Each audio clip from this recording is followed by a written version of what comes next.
আসসালামু আলাইকুম রহমতুল্লাহি তাআলা বারাকাতুহু। নাহমাদুহু ওয়া নুসাল্লি আলা রাসূলিহিল কারীম, আম্মা বা'দ। ফাআউযু বিল্লাহি মিনাশ শাইতানির রাজীম। বিসমিল্লাহির রহমানির রহিম। লা ইয়ানালুল্লাহা লুহুমুহা ওয়া লা দিমাউহা ওয়ালাকিন ইয়ানালুহুত তাকওয়া মিনকুম আও কামা ক্বালা সুবহানাহু ওয়া তাআলা, আম্মা বা'দ। সম্মানিত প্যারা হাজিরিন, মুসলিম ইকরাম, দিনদার ফরজগার মুত্তাকি ভাইয়েরা, আজকে আপনাদের সামনে উপস্থিত হয়েছে পবিত্র কোরবানির কয়েকটি মাসআলা নিয়ে। যে মাসআলাগুলো অনেক ভাই প্রশ্ন করেছেন, এই প্রশ্নের উত্তরগুলো নিয়ে আমি আপনাদের সামনে হাজির হয়েছি। প্রথমেই যে আয়াতটি তেলাওয়াত করেছি, আয়াত তেলাওয়াতের অর্থ করি। লা ইয়ানালুল্লাহা লুহুমুহা ওয়া লা দিমাউহা ওয়ালাকিন ইয়ানালুহুত তাকওয়া।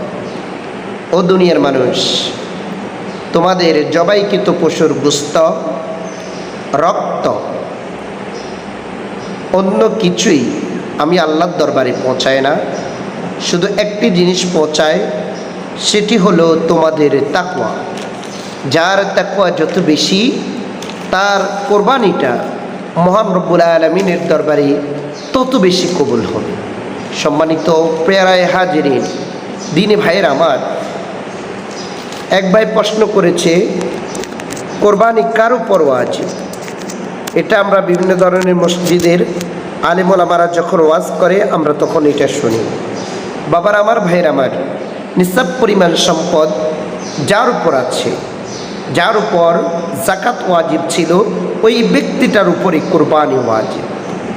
এই কোরবানিটা আমাদের হজরত আদি পিতা আদম আলাইহিস সালাতু ওয়াস সালামের কাল থেকে, তার পুত্রদ্বয়ের মধ্য থেকে শুরু করে দ্বিতীয়তে হজরত ইব্রাহিম আলাইহিস সালাতু ওয়াস সালামের পুত্র ইসমাইলের মধ্য থেকে আজ পর্যন্ত উম্মতি মুহাম্মাদি পর্যন্ত চলে আসছে।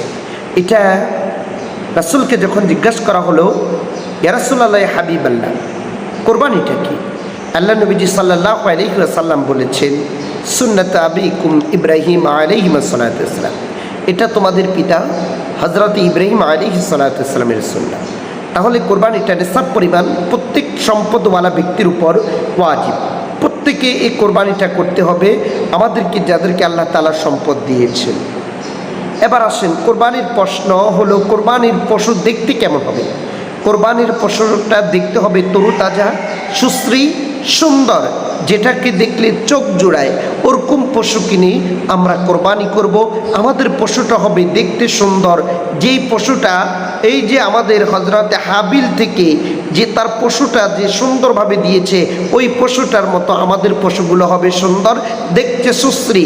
রোগাক্রান্ত পশু আমরা ক্রয় করব না, যেহেতু এটা আল্লাহর নামে, আল্লাহর জন্য কোরবানি দেব। কোন পশুর বয়স কত হবে? হ্যাঁ, উট 5 বছর হবে, গরু মহিষ 2 বছর, বেড়া দুম্বা ছাগল এদের বয়স হবে 6 মাস। 1 বছর আছে কোনো কোনো কিতাবে, মাসআলার কিতাবে। যদি 6 মাস হয়, দেখতে মোটা তাজা হয়, তাহলে এদের 6 মাস হলে এদের দ্বারা কোরবানি জায়েজ হবে, কোনো অসুবিধা হবে না। কান কাটা, লেজ কাটা, অন্ধ, এসব পশু দিয়ে কোরবানি কিরকম হবে? যাদের শিং ভাঙ্গা। সাবধান, আমি তো আগেই বলে দিয়েছি, যারা আমরা পশু ক্রয় করব, আমরা কান কাটাওয়ালা পশু কিনবো না, অন্ধ পশু কিনবো না, লেজ নাইওয়ালা পশু কিনবো না। হ্যাঁ, যদি অন্ধ হয় তাহলে তাকে দিয়ে কোরবানি জায়েজ হবে না। যদি শিং আছে কিন্তু ভেঙে গেছে ধনুটা, তাকে দিয়েও কোরবানি জায়েজ হবে না।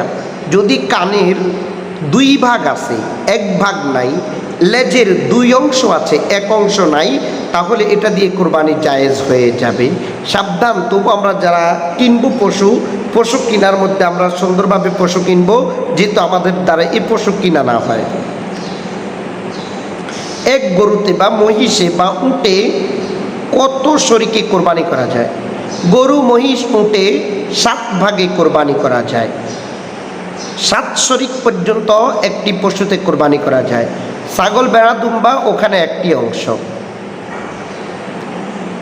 শরীকদারের নিয়তে সমস্যা হলে, বাবার আমার, ভাইয়ের আমার, কোরবানি করবা আল্লাহর জন্য।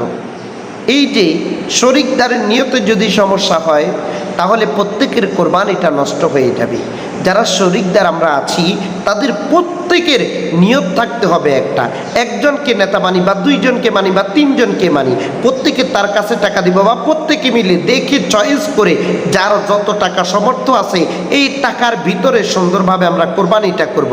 একজনে গিয়ে পশু কিনে নিয়ে আনলেন, আনার পরে বলতেছে হায় রে আমার তো এত টাকা দিয়ে কোরবানি করার সামর্থ্য নাই, হায় রে আমাকে তো একটা বিপদে ফেলে দিল, হায় রে গরুটা তো সুন্দর কিনলো না, এই গরুটি কতটুকু বুঝতে হবে, এগুলা বললে কারো কোরবানি হবে না বাবা।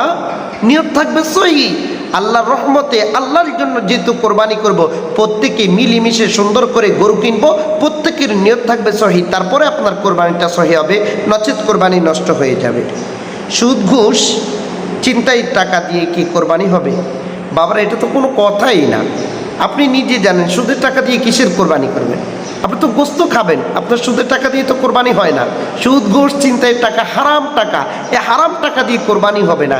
আপনার হালাল ইনকামের হালাল টাকা দিয়ে কোরবানি করতে হবে, না হয় আপনার কোরবানি করার দরকার নাই। আপনি সুদের টাকা দিয়ে গোস্ত কিনে খান, আপনার খাওয়া হবে, কোরবানি নাচেত একটু পরিমাণ আপনি সওয়াব পাবেন না। সাবধান, কেউ এই কাজ করবেন না। বেনামাজির সঙ্গে কোরবানি কি করব?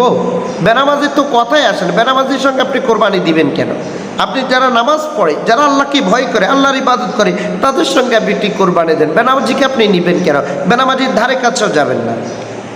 মৃত ব্যক্তির নামে, মৃত ব্যক্তির পক্ষ থেকে কি কোরবানি করা যায়?